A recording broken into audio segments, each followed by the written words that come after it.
Hello, this is the educational podcast from the Moscow Kremlin Museum. This is the first of two parts in which we're going to tell you about the royal feasts in the 16th and 17th centuries, what they used to eat and drink, how they used to dress, table etiquette, and the rules of hierarchy. This podcast has been prepared within the framework of the international project, The Royal Table. The largest museum residencies in the world are taking part in this event. Chapter 1. What did they eat, and was it tasty? The first recorded princely feast occurred during the rule of Vladimir the Great in the second part of the 10th century. From then on, princely and royal feasts became a regular Russian tradition. Naturally, the princely and royal feasts took place in the Moscow Kremlin, in the faceted chamber, the golden chamber, and the key chamber. Quite often, they were held in the honor of births, christenings, weddings, coronations, victories in wars, political treaties, the arrival of ambassadors, and Orthodox holidays. Now, we're telling you about all these things in appetizing and sometimes incredible detail. To start with, let's answer the most important questions. What did they used to eat, and was it tasty? The feast opened with a ceremony of giving bread and salt to the guests. Then it was the turn of the meat dishes, fish, pies, and various pickles. About meat, there were once more than 100 different meats on the menu of the Tsar's feast, including fried, boiled, baked, salted, and smoked meats. The servants brought in fried fowl on huge dishes, swan, crane, grouse, and blackcock, as well as pork and hare. The roast was served with stuffing or sauce. Swan was served with saffron sauce and pieces of white bread. Goose was stuffed with buckwheat porridge and served with horseradish sauce. Duck was either fried or served in cabbage soup. Chicken was either roasted or salted. Grouse and blackcock was served with marinated plums or lemons. Hare was prepared with sweet sauces or in broth with noodles and small pies. Each type of meat used to have its own garnish or seasoning. Turnip was used for hare, garlic for beef and mutton, and onion for pork. Very often, such sophisticated things as swan giblets with honey gravy, roasted head kidneys, and geese brains in white gravy were included on the menu. All of the above was followed by ukha, which nowadays means fish soup, but in the past all soups were called ukha, whether or not they were made of meat or fish, except that is cabbage soup, which wasn't considered a festive soup. Generally, the Tsar's cuisine was famous for its abundance of fish dishes. There was herring, steamed, fresh and chilled, steamed bream, freshly salted pike, and fresh salmon served with lemon.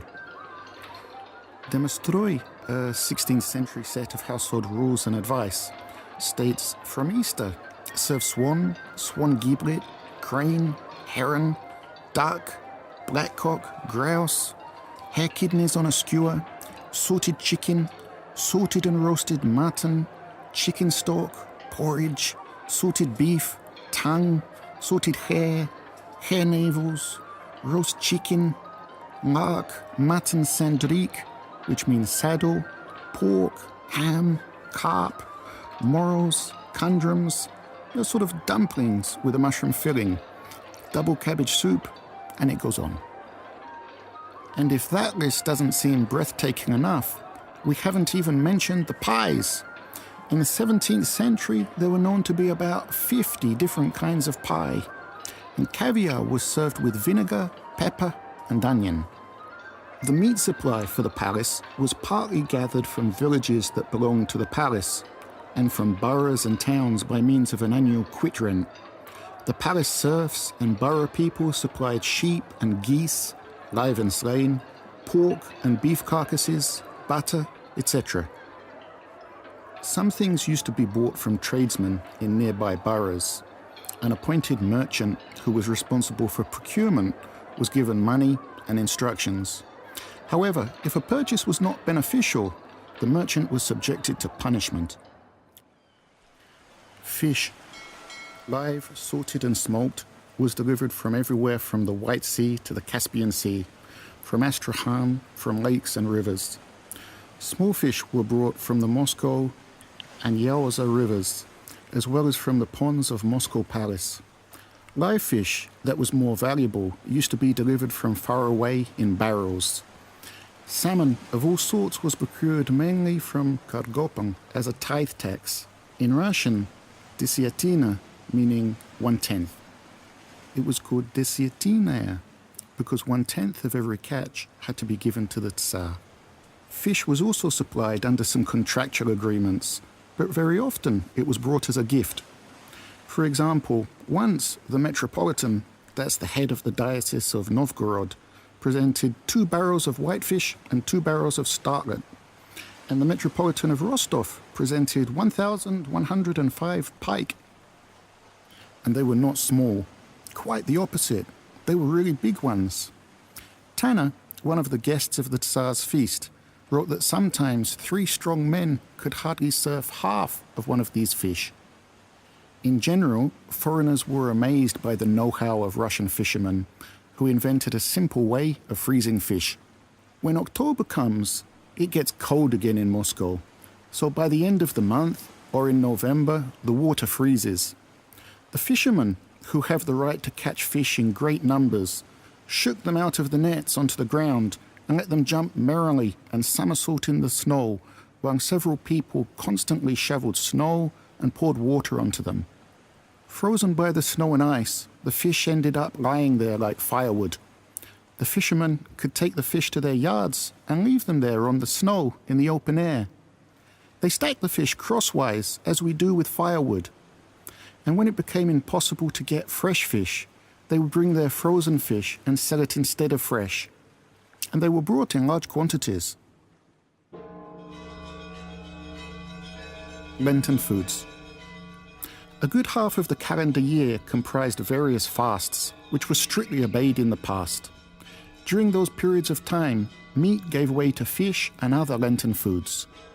There have not been any problems with fish in Russia since ancient times. For instance, in the 16th century, more than 35 different kinds of fish were eaten. Try naming 35 different kinds of fish without using Google. Unless you're a biologist or the owner of a trawler, you surely won't be able to do so. From old records, we know that the fish diet consisted of beluga, sturgeon, whitefish, salmon, herring, and carp. Some species of fish were bred nearby in Moscow ponds, while others were delivered from all over the state before being salted, jerked, smoked, and stacked in cellars. Fish jelly with saffron, uha made of baked perch, and ordinary hot uha. During Lent, fish was also prohibited, and then people only ate sour cabbage, beetroot with oil and vinegar, mushrooms, and porridge made with oats or buckwheat. Desserts and sweets. In honor of the heir's birth in the Kremlin, they often arranged a variety of sweet treats. Guests were known to be served with model structures made of sweets.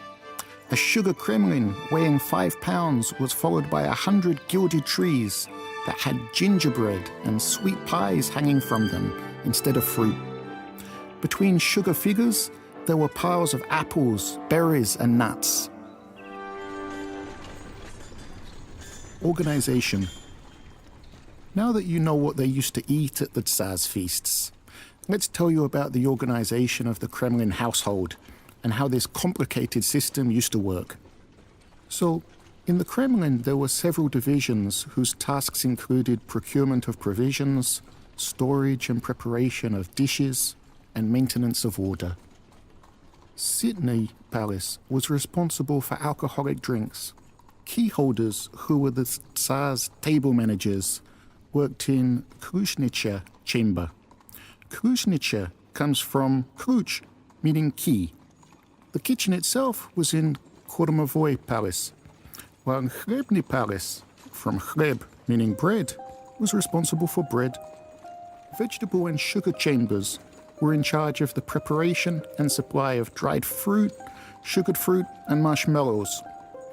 Underneath these chambers were cellars and iceboxes where they stored butter, nut butter, hemp seed oil, sour cream, cheese, and various things for making bread. Beside those chambers, there were two more Astrakhan cellars, where salted wild boar was kept, with a separate one for salted ham. Gold, silver, pewter, and other tableware was kept in the treasury chamber. Tablecloths were stored in Skaternaya chamber, and it doesn't take much imagination to guess what the salt chamber was for. There was a place called Sushila, coming from Sukhoi, which means dry, where they used to dry ham and fish. Kretnaya chamber supplied chicken, goose, duck, and other poultry for the table. Particularly hard work was the lot of the servants in Istotnichaya chamber, which was responsible for the heating and lighting of the Tsar's palace, as well as for its cleaning. Now let's talk in more detail about the three main services that were crucial for arranging royal feasts. The first service was Khlebny Palace. All of the baked goods were delivered to the Tsar's table from here. All the baked goods were delivered to the Tsar's table from here. Bakers prepared various types of baked and fried bread. Smooth, that is ordinary. Ornate, baked in the shape of different figures such as larks, goldfish, and so on, as well as wheat loaves, bagels, crackers, kuliches, big loaves, pies, gingerbread, and sweets called sakhary, coming from sakha, meaning sugar. In addition to Khlebny Palace at the Kremlin, there were Mushnie, Khlebnie, and Stryapushnie chambers, where they baked bread specifically for the Tsar himself. In the second part of the 17th century, Sitny Palace occupied more than 30 cellars and iceboxes, not counting a separate Friersky cellar, which contained imported drinks and was located under Stalovaya and Vietnaya chambers. What were Friersky drinks? They were wines from abroad with archaic names that we're no longer accustomed to. Alkin, Tentin, Sek, Romanea, Kinarea, Marmazea, Mushkatong, red and white bastard, rain vinegar, and Novgorod vinegar. In addition to the wines, the Sitny Palace iceboxes stored supplies of honey, red, white, made with berries and apples, cherries, currants, juniper berries, and bird berries, as well as white treacle honey and boya honey. Homebrewed beer, kvass, made of apples and oats, cowberry, blueberry and raspberry water, raspberry and blueberry infusions, etc. Aside from alcoholic drinks, grapes, watermelons, melons, fresh apples, apples in molasses, apples in kvass, salted plums and cherries, pears, aniseed, hops, badian, olives, figs, dates, walnuts, and more were all served in the same place. The townspeople and peasants used to deliver all the necessities to the palace in the form of various taxes and duties. Wine and other drinks were supplied by Sitny Palace, and the honey itself was procured as quit rent from every honey hollow of the honey grounds, and the remnants were used in candle making. Near to the Trinity gates of the Kremlin, there were several stone granaries with stocks of the necessary raw materials to produce alcoholic drinks. The barnyard used to be situated under the Kremlin Hall, next to Vedazvonaya Tower, because that's where the mills were located. Regarding fruit and vegetables, prior to the end of the 17th century, Russians were only familiar with plain cabbage, garlic, onions, cucumbers, radishes, red beetroot, and melons. Watermelons were grown in Chuguev and sent to Moscow. Lettuce wasn't grown or eaten, and neither asparagus or artichokes were known about, despite the fact that the former grew wild in the fields. The first artichokes were brought to St. Petersburg from Holland in 1715. Well, perhaps we will finish the first part of our narrative about royal feasts with artichokes. You can follow the social media publications of the Moscow Kremlin Museums or use #RoyalTable to learn more. Don't miss our next podcast, and have a nice day.